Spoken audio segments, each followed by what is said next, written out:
Hello everyone. Today we are going to read class 7th lesson number 8. The name of the lesson is A Letter to God. भगवान को एक पत्र. तो ये lesson हम पढ़ने वाले हैं आज. Open your book at page number 4747. Okay, I am going to start. Introduction. First we will read introduction of the lesson. You might have written a letter to your uncle who is living in a remote area. Remote होता है बेटा दूर दराज. आपने अपने किसी uncle को जरूर पत्र लिखा होगा जो किसी दूर दराज इलाके में रहते थे, क्षेत्र में रहते थे. And your uncle also might have reply to your letter. और आपके अंकल ने भी आपके पत्र का जवाब आपको भेजा होगा. But have you ever heard something writing a letter to God. लेकिन आपने कभी पहले सुना है कि किसी ने भगवान को पत्र लिखा है. Is it not surprising. क्या ये बात हैरानी वाली नहीं है, आश्चर्य वाली नहीं है. Let's read the story. आओ ये कहानी पढ़ें. To know how a man writes a letter to God. कि कैसे एक आदमी भगवान को पत्र लिखता है. Demanding a compensation for the loss of his crops.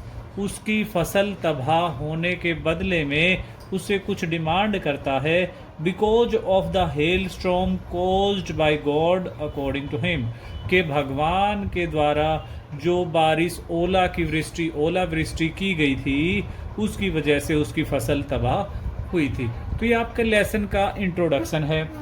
ठीक है. तो यहाँ पर एक लेंचो जो है एक पुअर फार्मर होता है, उसकी फसल तबाह होती है तब वो भगवान को पत्र लिखता है. ऐसी कुछ कहानी है, वो हम अभी पढ़ने जा रहे हैं. Okay, we are going to start. The house, the only one in the entire valley, set on the crest of a low hill. Crest means चोटी. वो अकेला, वो सुनसान घाटी में एक घर जो एक छोटी पहाड़ी की चोटी पर स्थित था. फ्रॉम दिस हाइट, उस ऊंचाई से, one would see the river. सभी नदी को देख सकते थे. And the field of ripe corn dotted with flowers that always promised a good harvest. और उस पके अनाज के खेत को जिसमें अभी फूल आए हुए थे और वो फूल एक अच्छी फसल की हमें प्रॉमिस कर रहे थे, हमसे वायदा कर रहे थे.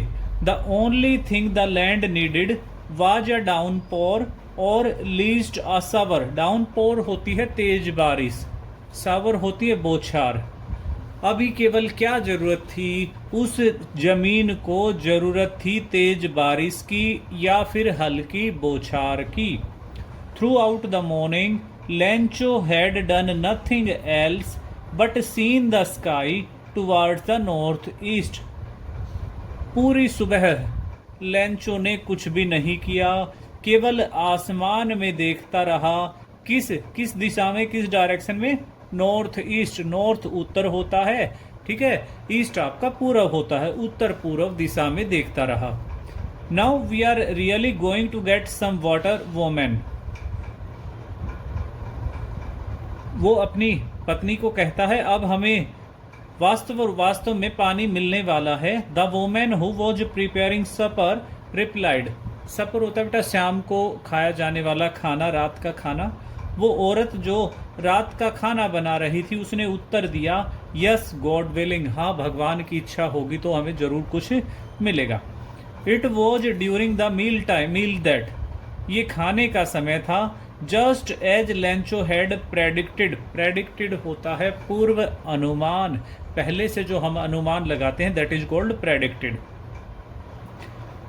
लेंचो ने जैसा अनुमान लगाया था, big drops of rain begin to fall. बारिश की बड़ी बड़ी बूंदें गिरना शुरू हो गई. इन द नॉर्थ ईस्ट, उत्तर पूर्व में, huge mountains of clouds could be seen approaching. बड़े बड़े पहाड़ जैसे बादल उनकी तरफ आते हुए दिखाई दे रहे थे, आगे बढ़ते हुए दिखाई दे रहे थे. The air was fresh and sweet. जो हवा थी वो काफ़ी साफ और काफ़ी फ्रेश और स्वीट थी, काफ़ी अच्छी थी। The man went out for no other reason, वो आदमी किसी और कारण के बाहर नहीं आया then to have the pleasure of feeling the rain on his body. केवल किस लिए आया था? वो बारिश की बूंदों का अपने शरीर पर जो स्पर्श था उसका आनंद लेने आया था। एंड व्हेन ही रिटर्न्ड, और जब वो वापिस आया, ही एक्सक्लेम्ड, बड़े ही खुशी में क्या बोल रहा था?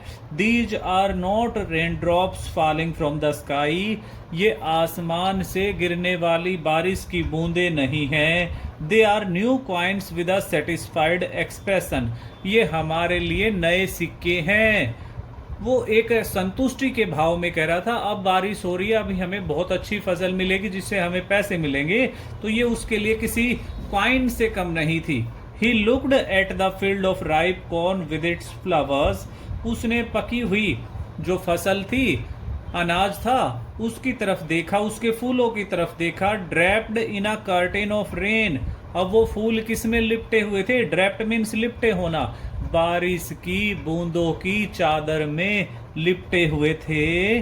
But suddenly a strong wind began to blow, लेकिन अचानक ही तेज हवा बहने लगी। And along with the rain very large hail storm began to fall, और उस बारिश के साथ साथ बड़े बड़े ओले भी गिरने लगे, ओलावृष्टि होने लगी। It is really getting bad now, अब वास्तविक रूप से बुरा हो रहा है। एक्सक्लेम्ड द मैन, उस आदमी ने कहा। I hope it passes quickly, और मुझे उम्मीद है ये ओलावृष्टि जल्द ही खत्म हो जाएगी। It did not pass quickly, यह जल्दी ही खत्म नहीं होगी। जल्दी ही खत्म नहीं हुई।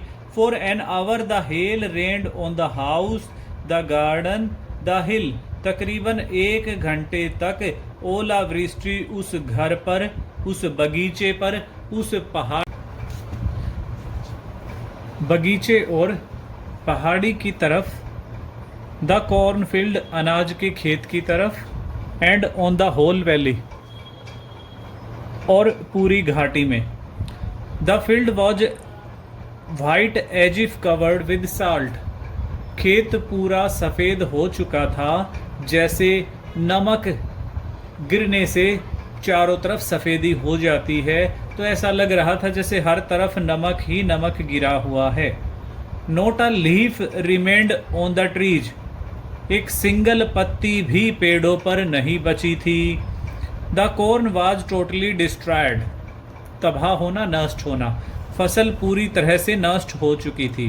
The flowers were gone from the plants, पौधों से जो फूल थे, जो फूल बाद में अनाज में तब्दील होने वाले थे, वो टोटल गिर चुके थे, वो खत्म हो चुके थे। Lencho's soul was filled with sadness, Lencho की आत्मा, लैंचो का मन पूरी तरह से दुखी हो चुका था। When the storm had passed, जब वो तूफान चला गया, he stood in the middle of the field and said, वो खेत के बीचों बीच खड़ा हो गया और कहा, क्या कहा? अ plague of locust would have left more than this, plague होता है उपद्रव, लोकस्ट होता है टिड्डी। उसने कहा कि टिड्डी दल का उपद्रव होता, अगर वो भी आते तो वो भी शायद कुछ ना कुछ छोड़ देते। The hail has left nothing, इस ओलावृष्टि ने तो कुछ भी नहीं छोड़ा। This year we will have no corn, इस साल हमें कोई भी फसल नहीं मिलेगी, अनाज नहीं मिलेगा। That night was a sorrowful one, वो रात बड़ी ही दुखदायक थी, बड़ी ही निराशा वाली थी। But in the hearts of all, लेकिन सबके दिलों में, who lived in that house in the middle of valley, जो लोग घाटी के बीचों बीच उस घर में रहते थे, there was a single hope, उन सब के मन में एक ही आखिरी उम्मीद थी, हेल्प फ्रॉम गॉड, भगवान से मदद। डोंट बी अपसेट, आप उदास ना हो। Even though this seems like a total loss, अब हमें पूरी तरह से हानि हो चुकी है, पूरा नुकसान हो चुका है। रिमेंबर, याद रखें, no one dies of hunger, कोई भी भूख से नहीं मरता है।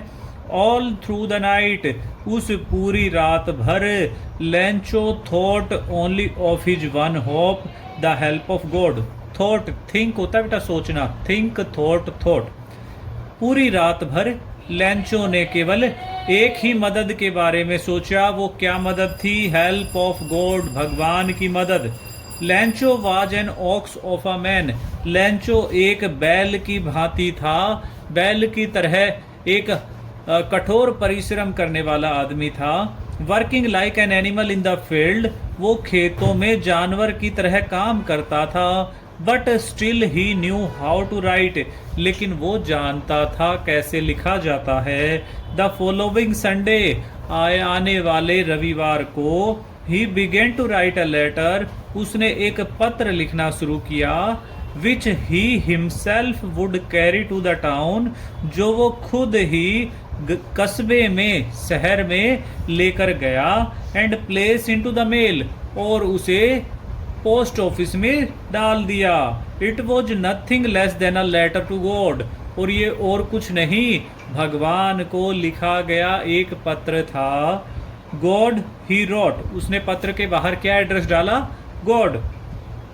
और अंदर क्या लिखा?